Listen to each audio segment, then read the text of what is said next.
Ayan na ang maiwagang hagis. Thank you, Boss Jumel. Ayan. Thank you.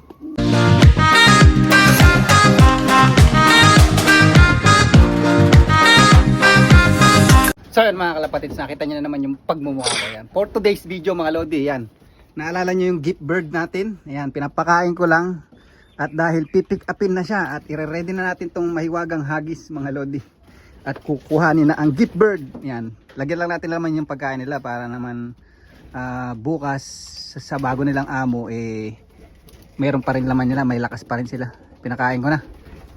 Tapos painumin natin tubig. Hintayin natin yung yung pipick up. Okay? Ayan, uminom na sila mga lodi. Ayan, pwedeng-pwede ng paglibangan ng ng bagong may-ari. Ayan. Pwedeng-pwede na yan. Magsisilan ka pa ba niyan pag mayroon ka isang pares, di ba? Ayan, hantayin nyo lang sa Pilipinas, magpapag-gift bird din tayo. Okay? Medyo talagang nabibisi lang ako ngayon pero abang-abangan nyo mga lodi dahil next week and club training na, and then dapat nga meron din ako kay Brainslope, meron si Brainslope na ginagawa mga lodi, gagayahin niya yun sa Pilipinas na di-sticker din, magka-clacking, so dapat sasali din ako dun ngayon. Basketing ng bukas ang ang lipad. Ang problema na busy tayo ngayon mga lodi, yan, kaya hindi ko maasikaso. So ito, pakukuha na natin mamaya pagkayari nilang kumain.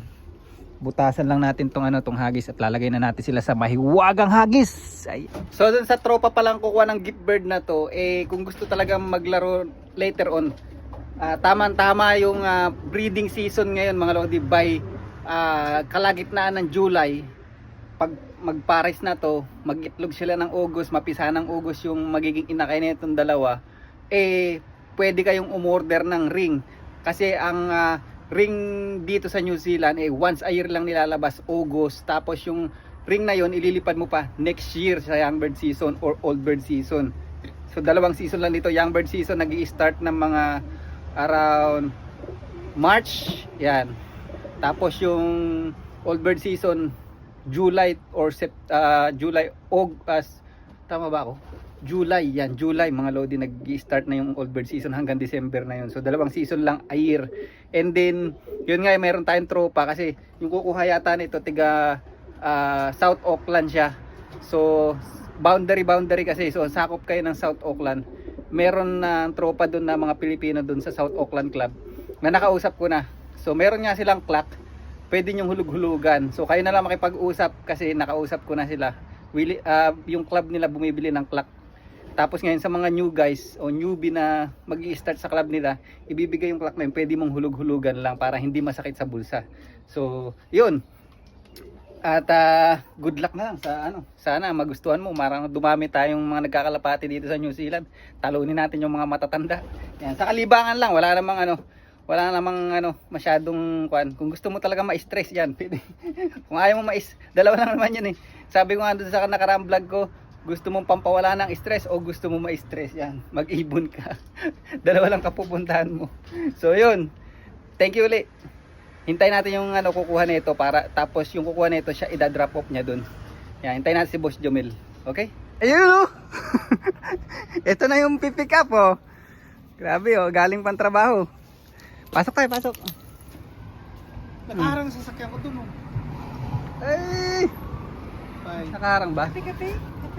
Mga lodi, ito na Ayan na yung gift bird natin. Ibibigay na natin. Pipick upin na. Ayan na ang maiwagang hagis. Thank you, Boss Jumel. Ayan. Thank you. Ako kuhanin niya bukas. Teka, saan ba yun? Pagkakamo kuya kasi di ako kinukontak Sabihin mo na lang, meron tropa na meron mga Pilipino dun sa South Auckland. Yan mga lodi, nakuha na yung gift bird natin. Yan, nakakatuwa. Yan, sana dumami pa tayong mga Pilipino dito. Nakakatuwa.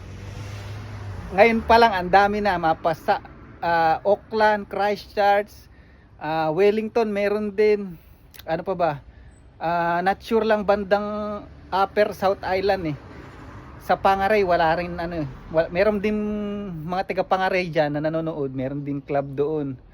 Ayan, pero pinakamarami talaga sa Auckland, sa Christchurch. Ayan, napakadami diyan. Saka meron pang club na isa yung sa may yung EGM ba yun? Egmont Mount, basta ano bang ano yun, parang Mount, malapit sa Mount Taranaki yung club. Yan sila Boss Ron Ron, yan nandyan din. Sa Nelson yata yun. Ayan sila mga lodi, mga gigilas. Ayan. So yung gift bird natin nakuha na. Pero sa susunod may bayad na. De joke lang. Enjoy lang eh no. Pucha, magigilas yung hen natin. That's a hen section mga lodi. But the others, hindi ko alam kung babae ba katulad nito. Hindi ko alam kung babae yan. Ay, ito rin. Ayun, kak yun eh. Hindi pa namamares kaya nilagay ko muna dyan. Tapos sa kabila yung kak mga lodi. Ayan. So yun, dito ko na lang i-air yung vlog natin mga lodi. See you next vlog. Next vlog natin, susuotan na natin sila ng ano, ng microchip kasi nilagyan ko na sila. Okay, para pag nag-training tayo, kakabit natin yung clock natin, pwede natin i-set up yun sa ano, sa training mode. Makikita natin kung sino yung mauuna sa ano, sa club training mga lodi. Ayan, nakaka-excite. Good to go. Ano tayo? Go for. Ang paghahandaan ko talaga dyan yung 700 km saka 900 km na race at yung 1,200 km na race. Ayan, si Kim Cam, ayan, kandidato sa ano talaga yung lahat yung apat na rehome ko na matatanda pang 1,200 km natin yun. Siyempre, nagtataka kayo, baka sabihin yung mga basher ko dyan na hindi daw aabot sa 1,200 km. Aabot yan. Siyempre, sasakay ko na sila sa 1,200 km, jump na agad doon, di ba? Ganun lang naman eh, parang gusto mong umabot yung ibon mo sa dulo, isakay mo sa dulo. Alright, so dito na rin yung vlog natin. Bye, thank you.